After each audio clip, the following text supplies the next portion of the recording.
de Dieu de ma vie. En toi j'ai trouvé le salut. Reçois, oh Dieu, l'adoration d'un cœur que tu as sauvé.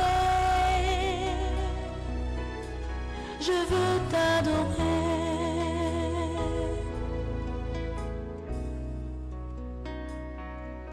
Oh, je veux t'adorer.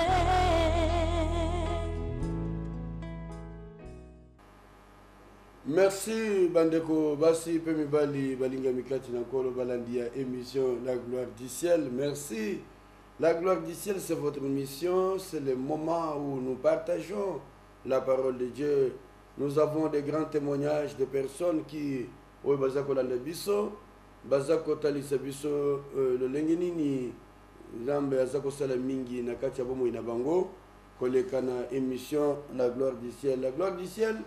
Ils ont une émission d'affermissement, d'édification pour nous permettre au bongama le lengeni no kukuta na nkolo yo zamwana na nzambe pour na baye oyo nyonso na bapesa mitema na bango na nkolo te toza kotalisa bango zela esengeli balanda parce que makambo nyonso ekomi kokoma na suka. La gloire du ciel ezali émission na yo. La gloire du ciel eza pona yo et la gloire du ciel ezali pona yo po ye ote oyeba kolanda zela e longobani yo montoza kolanda biso koloba lobite ke oyebaki te parce que toza kozwata na biso non seulement toza koteya na kati ya ba église tobimi pe toza koteya na kati ya ba télévision pe radio pour que bisika nyonso zali toyeba kokoma parce que comme nous ne pouvons pas vous atteindre tous au même moment tozali kosalela ba média pour que Nzambe azala na bino pe atalisa biso nzela esengeli kotala kotambola kobosana te ke tozali ba passager pe baleki nzela na kati ya mokili oyo pe mokili oyo mabele oyo ezali demeure na biso éternel te tozali koleka toza kotambola toza kokende zala na espoir ke lelo lobi soki nkolo Yesu Kristo azongi kokamata ba santu yo pe ozala na lingomba ya basanto okende kokutana na ye ozala na esengo ko perdre grâce oyo te Nzambe apambola yo. Tobandaki kolobela makambo matali droit privilège pe responsabilité ya ba citoyen ya lola. Citoyen ya lola, quel beau et précieux message. Tozali kolobela biso makambo matali ce qui nous arrive ce qui tokomi na kolo yambo tolobi ce qui topesi mitema na biso na kolo notre nationalité est transférée de la terre au ciel. Nous devenons enfants de Dieu, habitants de la maison, les gens de la maison de Dieu, et nous vivons avec le Seigneur qui est notre Dieu. Yambo alors miso na biso zo fungwama toyebi vérité toyebi solo elokola toyebi yango esengeli tolanda yango totambola na nzela ndenge Nzambe akaniseli biso mpe ndenge alingi. Si tu ne marches pas comme ça, tu as l'écart. Il faut rentrer dans le Seigneur. Tolobelaki déjà makambo belé na mayematali ko fungwama miso palobiki tozali lokola ba incrédulité oyo bazangi soki baza kokutana na Nzambe te baza koyeba ya Nzambe te soki évangile Paul aza koteya ezali nanu voilé soki évangile toza koteya epelelo eza voilé mpona bango ba incrédule eza mpona yo te yo moto yeba nkolo esengeli ovivre ndenge esengeli. Ya mibale tolobi nous sommes passés de ténèbres à la lumière. Wana nde tokabonaki nazingi nazongela texte natangaki na 1 Pierre texte natangaki na 1 Pierre chapitre 1 Pierre chapitre 2 totangaki na verset 9 nazozongela ngo parce que za makambo eza kotalisa biso eloko biso tokomi toza lisusu lokola bango te Nous ne sommes pas de l'air. Quand on me koyebisa ata bande konanga libota na ngai. Oya pesa bomo ina nkolo te. Na yebisa ye ke ozande konanga na nzoto ndenge tobotama na famille. Mais le colosa ya nzambe te. Tu n'es pas mon frère céleste. C'est pourquoi nous nous appelons frères et sœurs. Frères et sœurs dans le Seigneur, c'est-à-dire nous sommes une famille nouvelle. Alléluia. Quand je suis dans la maison de Dieu, tant que nous avons molimo, il y a kondima, il y a quatre églises. C'est pourquoi na sepe la question qui n'a qu'à ressembler dans quatre églises. Je préfère passer mon temps dans la présence de Dieu. David a compris qui a. À ce temps que vous avez essayé, toke de nanda konkolo, motema na yese na yese. Yo, vous êtes ne sera ressemble le thé. Le loza qu'aucune église est un fardeau pour nayo. Il y a une chose qui se passe. Ceux qui qu'aucune ressemble les un fardeau. Ressemble ceux qui vous ressemblent, ceux qui taillent les qui ressemblent les ma bonne de la moula iboye, tout c'est l'ennemi. Non, tu dois avoir la joie d'être au pied du Père. Qu'on s'aille, qu'on s'aille. Oh, je voudrais que tu me rejoignes dans cette vie. Yo maintenant no pese bo moina yo kolote. C'est votre père. Oya lingi yo. Alingi comment na yo tambola na ye. Alors alobi na biso boy. Biso au contraire. Na lobaki na bino suki alobi au contraire. Ça signifie que ça pour la comparaison. Na vie to cela qui na ngokala na ba oyo mususu wana.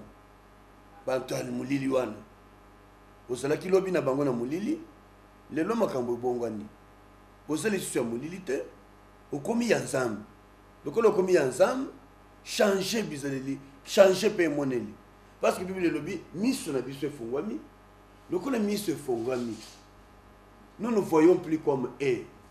Le belébino dans la suite des temps, vision et commis à biso. Hier, tu avais une vision. Moko isaki a mokili. Vision et commis à biso. Oh, toujours tambour nango, et sa vision, oh, ils allaient rendre biso aveugle na mokili, mais nous voyons les choses spirituelles. Si ceux qui sont dans les ténèbres sont aveugles vis-à-vis de l'intelligence de Dieu, oh, bah comme il y a ensemble, bah ils aveugles vis-à-vis du monde. Ce qui se passe dans le monde n'a rien à voir avec nous, parce que nous voyons la lumière. Alléluia. Que cette lumière brille dans votre vie, vous éclaire et vous conduisent dans la vie de Dieu. Merci ndeko yo mutu so kolanda biso. Mais na kolinga o sale fort, o salela mayo so kolanda. Zamba sunga yo. Zamba sala na yo. Allah qui sayon se le peut tambola na yo. Que sa joie t'accompagne. Bien-aimé dans le Seigneur, sois avec lui et marche avec lui. Tu ne regretteras jamais. Bible le Bible. Vous, au contraire. Azolo bela banani. Bayeba bongo le mitema. Bayeba yamba kilisto na bimo ina bango. Bayeba koma ya ensemble. Au contraire, bozalo kola bango te. Yakona sa ko insister sur le droit qui nous reviennent. Sur les privilèges qui sont les nôtres. Et sur nos responsabilités vis-à-vis de Dieu et vis-à-vis du monde. Tout ça au corps. Alors, nous au contraire, vous au contraire, vous êtes une race élue. Libote et santu. Libote ponami. Vous allez qui ensemble na bango. Vous allez commencer vie na bino ndenge bango pe baza commencer. Mais kobanda mukolo lumière ya nkolo et peli na mitema na bino alakisi bino c'est la vérité. Boza libota e bengami na nkolo. Lokolo za libota e bengami na nkolo. Esengeli na bizaleli na yo pe na ndenge na yo kotambola bayeba ko za libota ya nkolo. une race élue. C'est-à-dire que tu es sélectionné parmi tant d'autres. Au moins, tu as ça privilège. Et ça privilège que vous allez botter en colo. Et ça droit au commis ensemble. Le colo commis ensemble. Le commis li botter naïe. C'est un privilège. Ozali li botter et ponami. À ça qu'on continue. Un sacerdoce royal. Il y a le terme royal. Et zali kolakisa bokonzi ankolo roi, le roi. Ozali moko ya libota ya nkolo. Oza moko ya libota ya moko, c'est un privilège. Privilège ya kozala moko ya basali ya mokonzi na bakonzi. Na wana nde tobengami. Alors, na logique boy, kozala un sacerdoce royal, c'est-à-dire qu'on fait partie de ce sacerdoce ya roi. Ezali privilège, puis ezali dignité ou esengelo privilégié. Dignité esengelo batela. Dignité esengeli o honorer. Honorer ta position.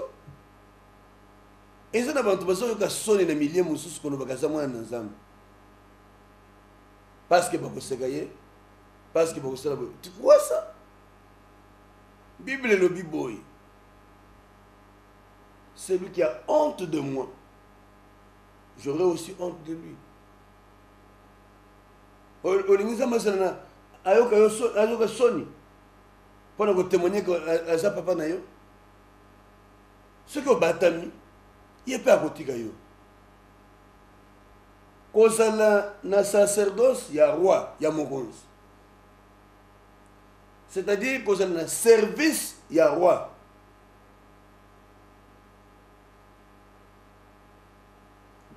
Et ça le service à mon douté. Le service au commun. Yangwana na sa koloba makambo matali basali ya nzambe. Bo honorer rana biso.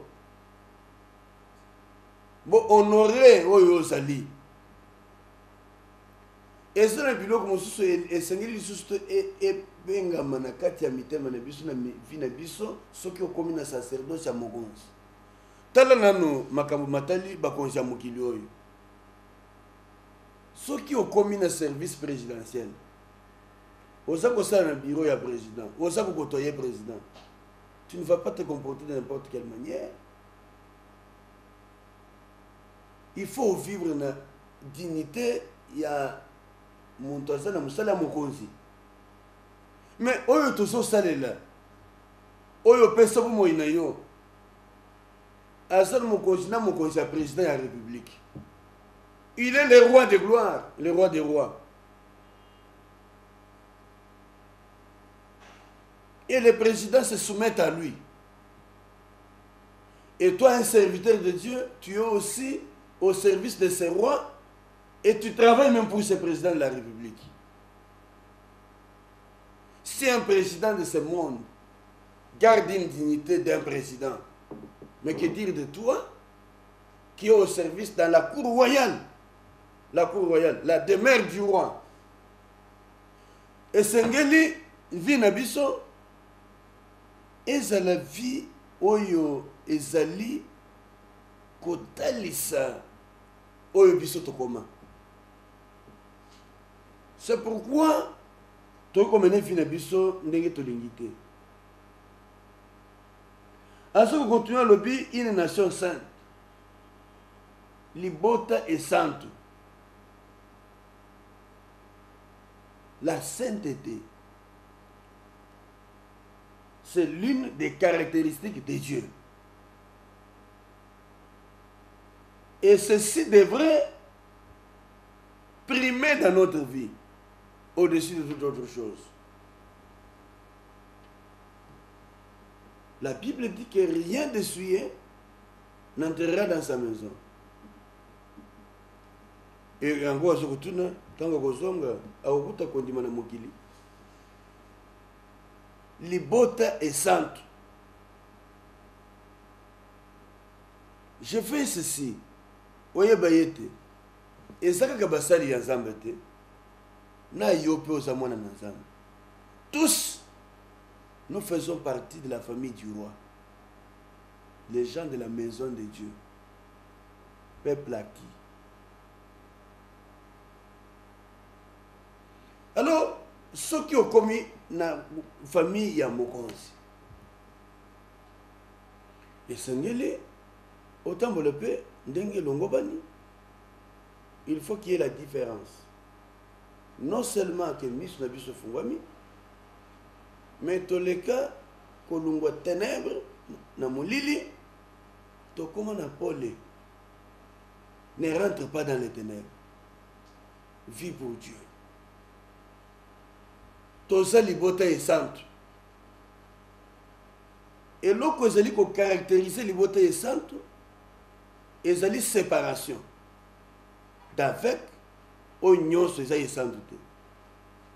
Yo quand tu savais na libon de li, o Yesu Kristo pesa bandimina alobi na bango boy. Tango batuni ye, tangi sebiso, le lenga ko sambela. Lokola Jean atangisa ki pe bandimina ye. L'air atangisi bango se ko lo bana bango boy. Vous priez, vous direz, notre Père qui est aux cieux. Tata nabiso ya zana lola. Première chose à dire, notre Père. Ça veut dire que ceux qui ont osako sala libon de liwana, osako s'identifier na tata na yo. Et le quoi yambo, notre Père qui est aux cieux. Ceux qui ont vendu na lol, Zambe mokonzi. Mokonzi abakonzi nyonso. Yende tata na yo, c'est que oza na famille royale. Oza na libota ya mokonzi. Libota ya mokonzi c'est libota est sainte. Notre Père est un Dieu saint. Zambe tata, tomesana kosala yango. Je me rappelle tant que tozaki bana mike. Attends que tu y vas kinzambete, na ba école totanga, tozalaki basale ko faire répéter biso yango. Ceux qui bokoti classe, bosali prière, bosali bassing, ya quoi? Bosali notre Père. Simana yango, ceux qui classe ici, basifle sorti, yamboto kende, notre Père, te répéter. Tout cela qu'on répète, ça vous comprendre. Notre Père, aux autres qui ne peuvent pas faire la bosoto, et kobo, koyiba, koboma, en même temps, aux autres qui notre Père. Il n'est pas ton Père quand tu ne sais pas le sanctifier. Notre Père qui est aux cieux, que ton nom soit sanctifié. Ça, c'est le nez du problème.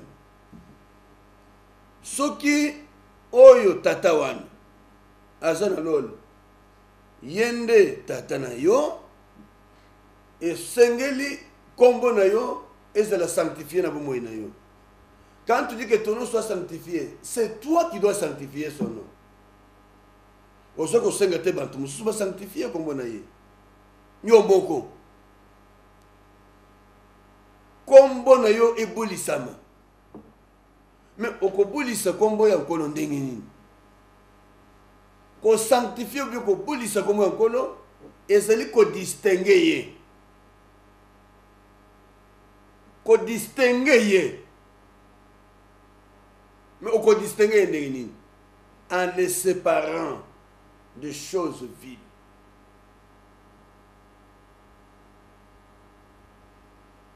En les séparant.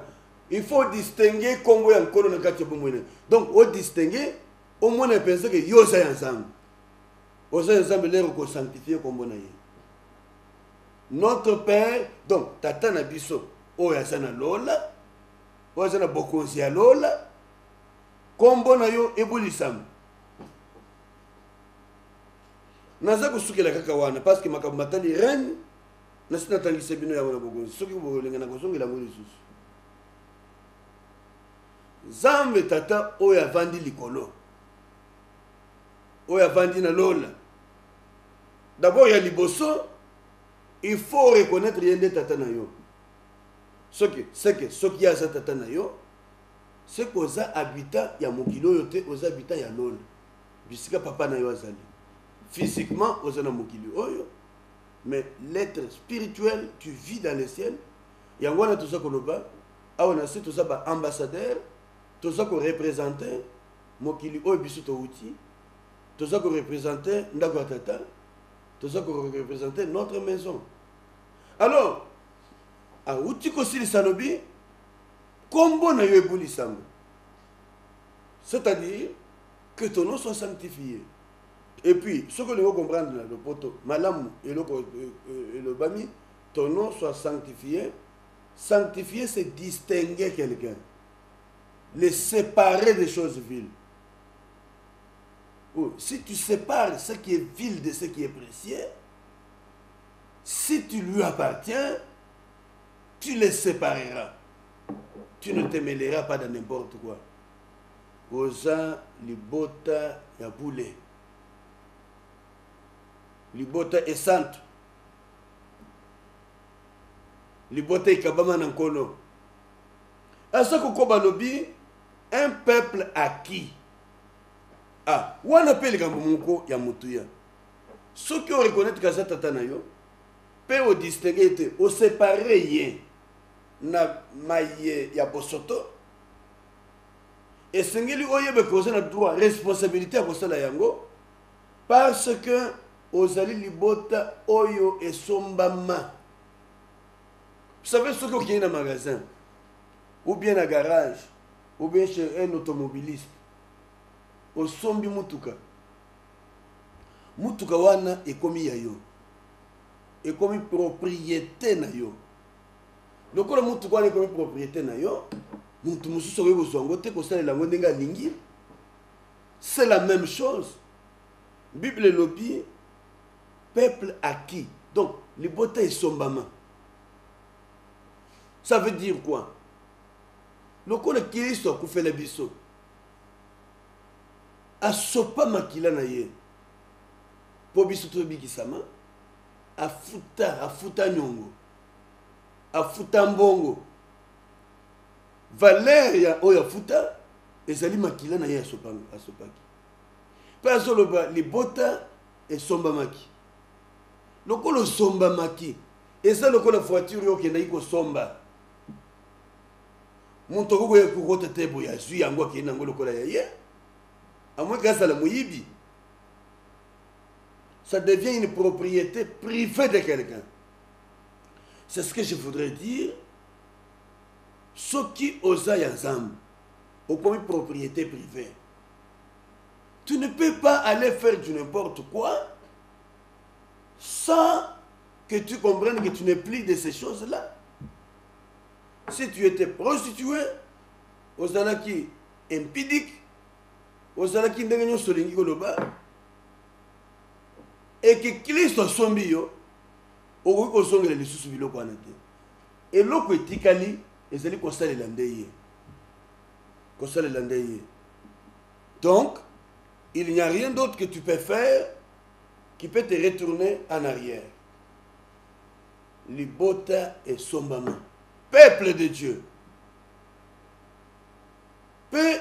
Donc, nous sommes pour que biso kolekana fina biso kolekana bizaleli na biso tomeka ko annoncer ba vertu ya nkolo oyo abenga biso ko uta ténèbres ko kotise biso na lumière na ye. Voilà ce que nous sommes devenus, enfants de lumière, fils du royaume de Dieu. Et nous sommes obligés de vivre conformément à ce que Dieu nous demande. Oh bien-aimés dans le Seigneur, que la grâce et la faveur de Dieu reposent sur chacun de vous. Mais surtout que vous compreniez que la vie de Dieu, celle qui doit nous caractériser, c'est celle dans laquelle nous devrions vivre. Et le commissariat, nous étions délivrés de la puissance de Satan et nous sommes maintenant à la puissance de Dieu.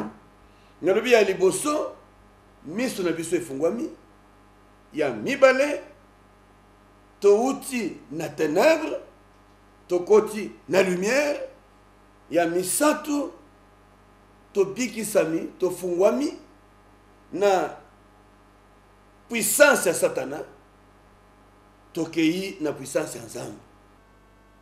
Et ça, quand parmi les droits, les privilèges, tout ça, il y a des choses profondes. Oyo tout ça, oyo les ambassadeurs na biso. Ndeko, yo muto salaki na kati ya molili, kolo akangoli yo. Olongo na singa ya molili, akotisi yo na lumière na ye. Na royaume ensemble, na puissance de Dieu. Totangi, tokotanga Colossiens chapitre 1, totangi verset 12 na 13, petokoko matina 14.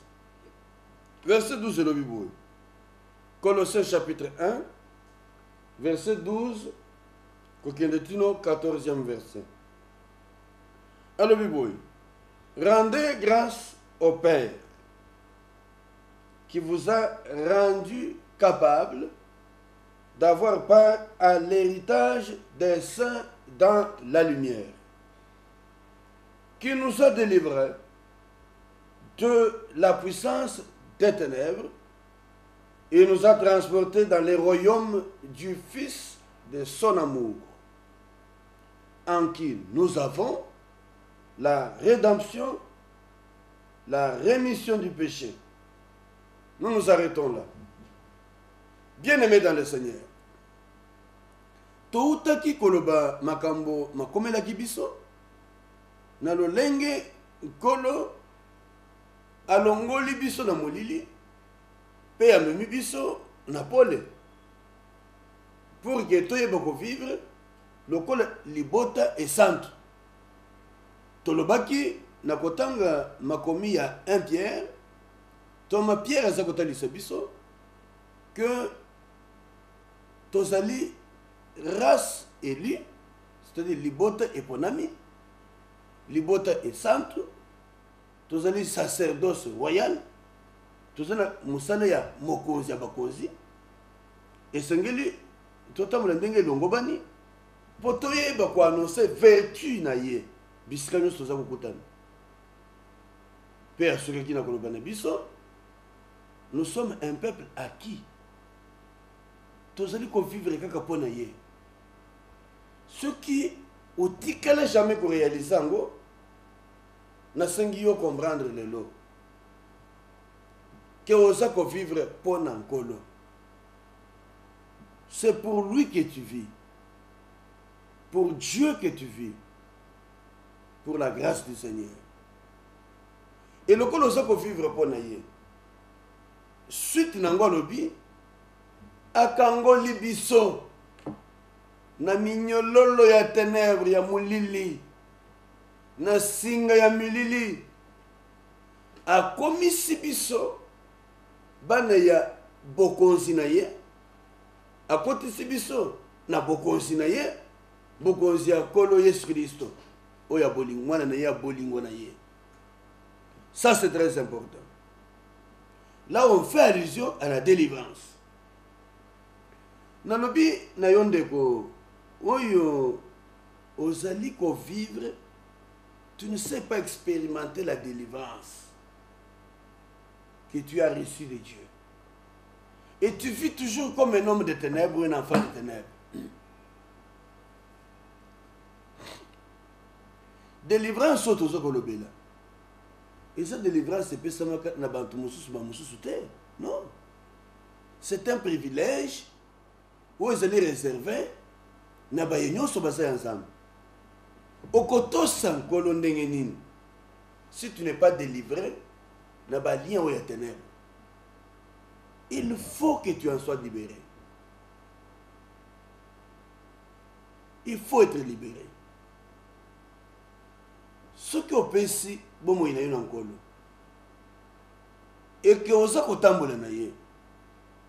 On a sentir que na vie na yo, eza makambo mususu eza ko continuer ko se manifester. Oyo eza na makoki ko se libérer te. Luka pasteur na yo, ou bien ce que na esika osambela kate, Luka biso to ko sambela pona yo pour t'aider et nous allons te conduire à un chemin où tu comprendras. Mukolo moko ndeko moko alandaka biso na télévision. Ndeko ngo ayi komona biso. Abengaki nga d'abord ayi komona ngai.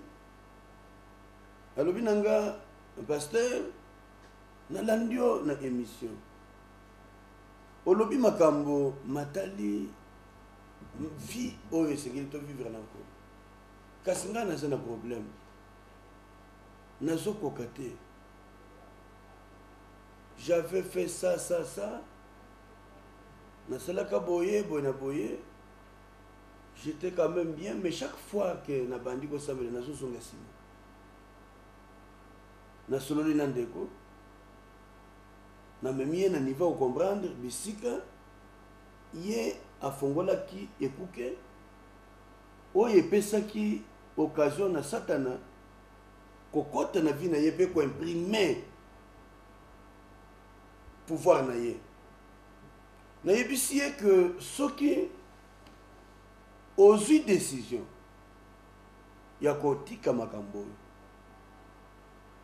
pe koluka vraiment libération na yo, Dieu va te délivrer. Mais à condition que otika makambo akala wana akenda kokota na ndako mwasi moko à vivre na vie femme wana, c'est-à-dire que vie na yesa ki bien asala ki bien misala na yesu kende liboso. À partir du moment où yakenda kokota na mwasi wana akoyi na ye akiko fala tina ndako na ye ba ko fanda ensemble.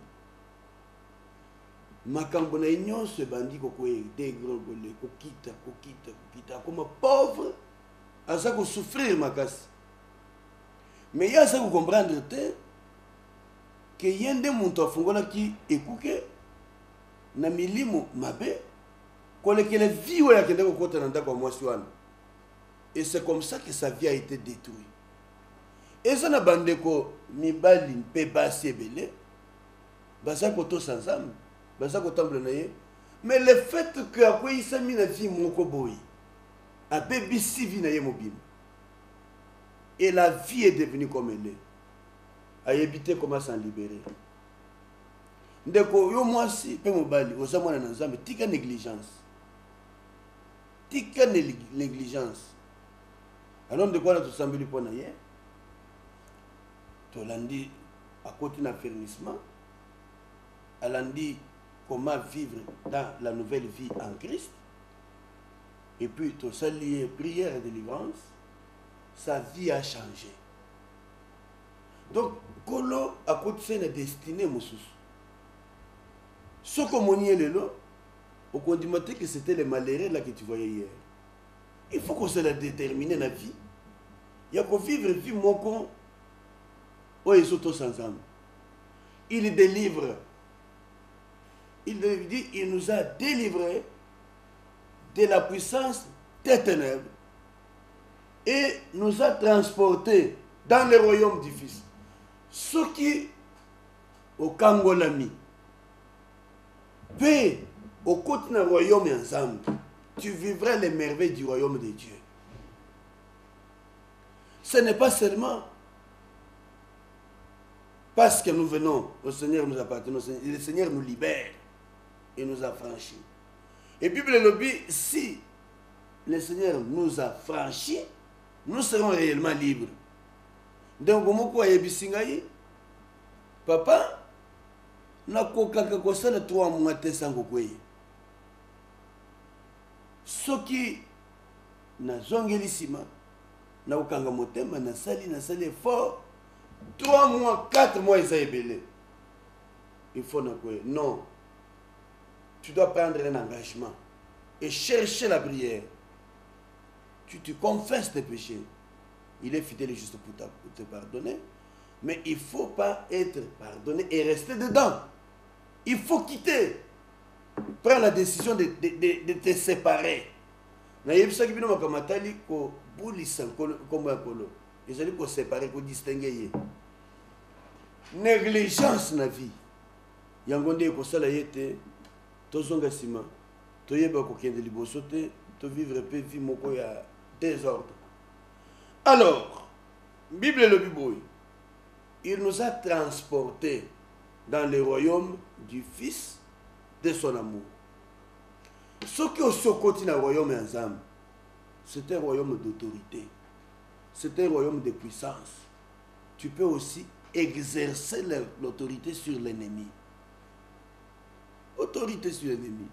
Parce qu'il t'a transporté, il t'a délivré à Kangolio. Et tant que Kangolio a dit qu'il n'y a pas battu, c'est pourquoi tu es devenu citoyen du ciel. Voilà donc pourquoi et Sengeli au vivre dans le langue Sengeli comme fils du royaume. L'homme du sacerdoce, le sacerdoce royal. Nous avons reçu l'autorité et la domination, le pouvoir. La Bible dit, c'est Jésus qui le dit, tout pouvoir m'a été donné. Je vous le donne. Allez, faites de toutes les nations ici. Il dit, vous marcherez sur les serpents, ils ne vous feront rien. L'autorité vous a été donnée. Parce que nous sommes transportés dans le royaume du Fils. Nabokonziamouane, Yankolo, Fils de son amour. L'amour qu'il a réservé au Fils, c'est le même amour qu'il nous a donné. Il nous l'a témoigné. Et depuis,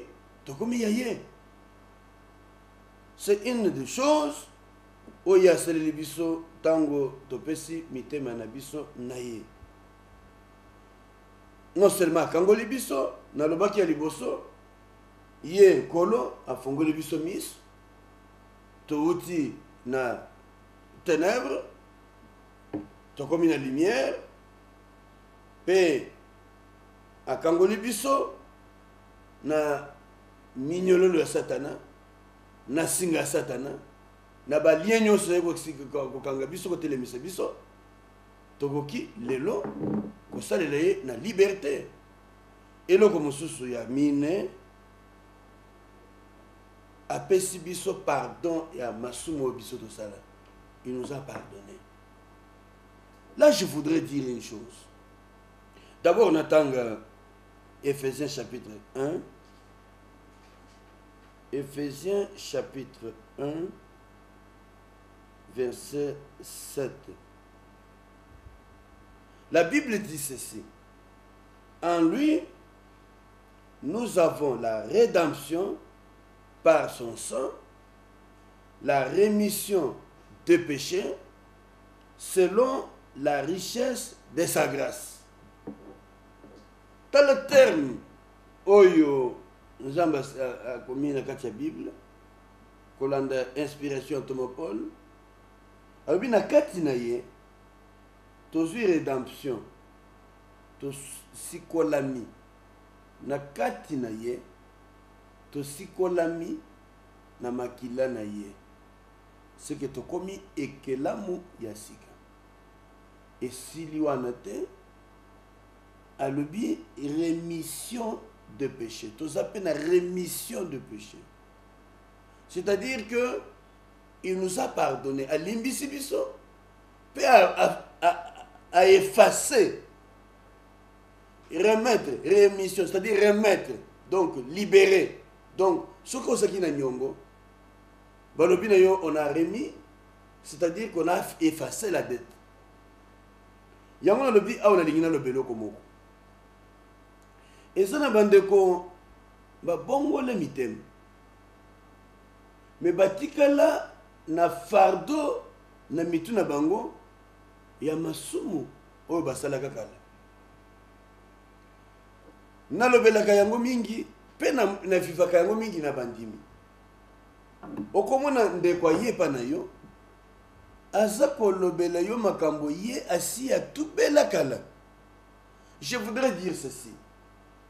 Ce que cela qui me pagane et au décider qu'on peut se bomber na en colo.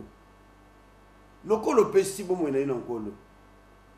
Et que en ce moment-là, au sengi zambalimbi sayo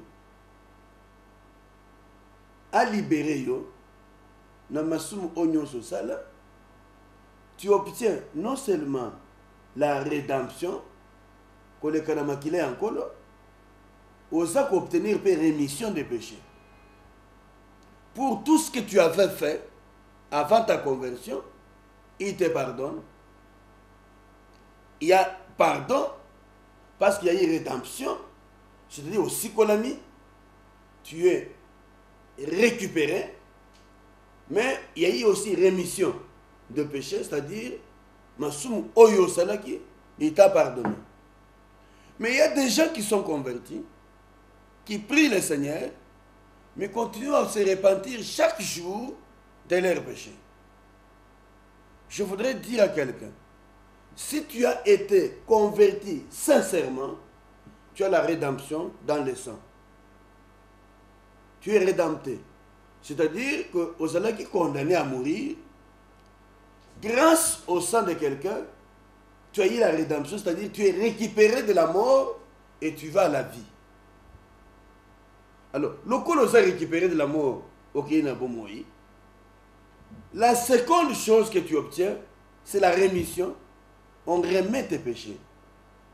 C'est-à-dire tout ce qui t'était compté, oui, parce qu'on comptait sur toi, on comptait à cause de la justice, il y a Yesu, oui, que ça l'a compté sur toi. La Bible nous dit ceci. Abraham crut et cela lui fit compter à justice. Le fait d'avoir cru au Seigneur, d'avoir donné sa vie au Seigneur, tu as la rédemption parce que tu es rédempté, c'est-à-dire sauvé de la mort à laquelle tu allais. Deuxième chose, la rémission, c'est-à-dire qu'on ne va plus compter Masumunayo. Ça a été versé sur le compte de Jésus et dans le compte on a versé justice ensemble. Tu es déclaré juste pour ce que tu avais fait et pour lequel tu t'es repenti. Alors, bande kumingi tango bayaki pa Kristo ba pesipo mo ina bango na nkolo sima na yango chaque fois qu'il faut assembler il faut assembler bolimbi ya ba péché o yakala wana ezali distraction Satan aza ko conduire yo ba bengi l'accusateur de nos frères. Il nous accuse dans la conscience chaque fois que nous nous présentons devant Dieu. Tango yo ki ko fuka mo po sambela directement azali ko accuser no yo po sambela yo musumuki azali ko rappeler makambo yakala on samba salimbisa yo pour t'empêcher d'aller dans les dimensions nouvelles. D'ailleurs, chaque fois que tu veux prendre l'autorité, faire une prière d'autorité, tu sais non, il faut te repentir d'abord. Mais on va se repentir dans makambo na combien de fois?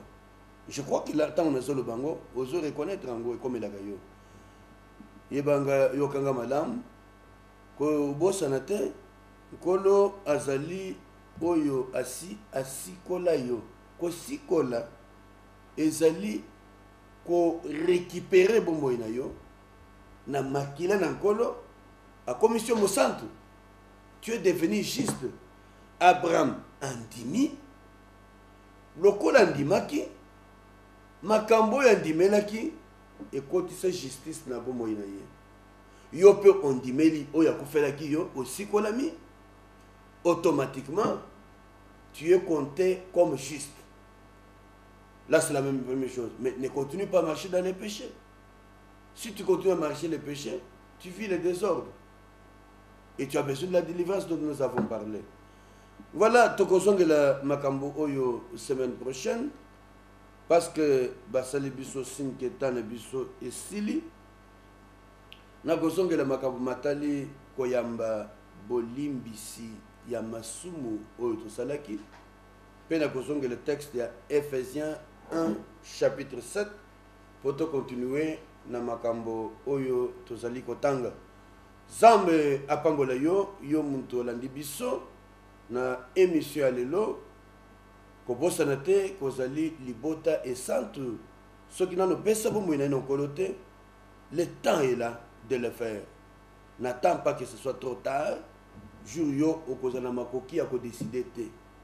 Lelo za na bomoi ozana mato oza koyoka ozana miso ozomona et comme le temps moko okozala difficile passe pour na yo. Ne renvoie pas o esengelo sala lelo o tindango lobi. Kolo azala na yo. Émission Oyo, la gloire du ciel, ezali émission epesamelio na église famille royale. Où ezali moko ya mangomba ya cité de refuge. Numéro na biso ezali na écran pe adresse. Nzambe apambola yo.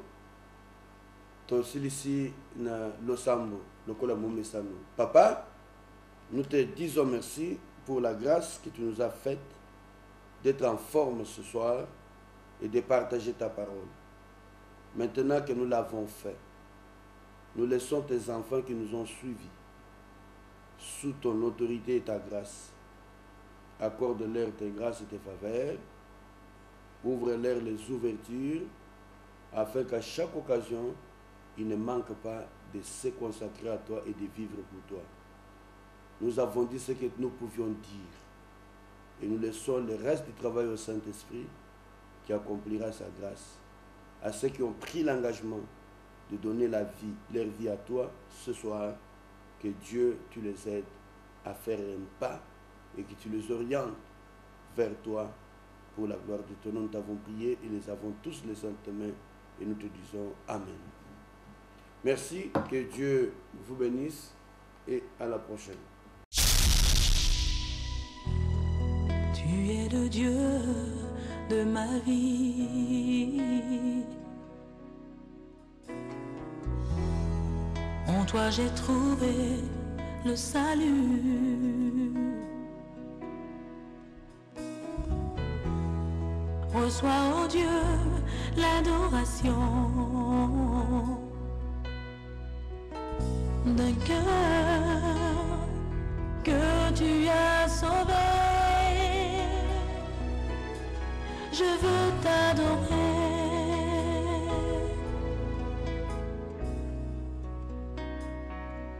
Oh, je veux t'adorer.